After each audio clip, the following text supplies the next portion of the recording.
过来消息来看，总统赖清德今仔参加青年百亿海外移民基金的计划启动记者会。赖清德表示讲，少年人是咱国家的未来，鼓励少年人拢来申请。嘛强调讲，咱嘛爱甲邦交国的囡仔来当作家己的囡仔，所以嘛来协助成就邦交国囡仔的梦想。3、2、1。 Go for it！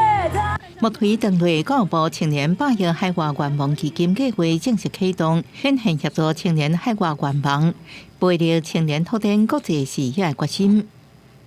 在海外工作的经验，他们不只帮这些青年成为国际人才，他们也让这些青年站上国际的舞台，跟世界更加平等的对话。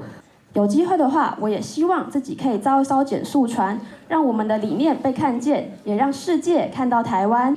透过青年愿望计划，政府希望引起更较侪青年勇敢追求梦想，培养有创新能力、甲行动力的青年。在实现个人目标的时阵，也展现台湾青年在全球化当中的竞争力甲影响力，将台湾的文化价值甲创新能力带向全球。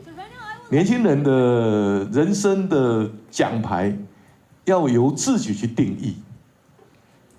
另外，我们也非常希望能够透过年轻人的梦想，让国家伟大。总统赖清德表示，少年人是国家的未来，也是基础。无因为原生家庭影响受教权是国家的责任。 除了教育，也要回应完成梦想，鼓励少年人一定要来申请，描写企划书无关系，找梦想来对赛。另外也讲到爱将邦交国囡仔当作家己囡仔，咱甲邦交国拢是一家伙仔。邦交国囡仔提出梦想，也会尽量斗相共愿望。公司新闻采访报道。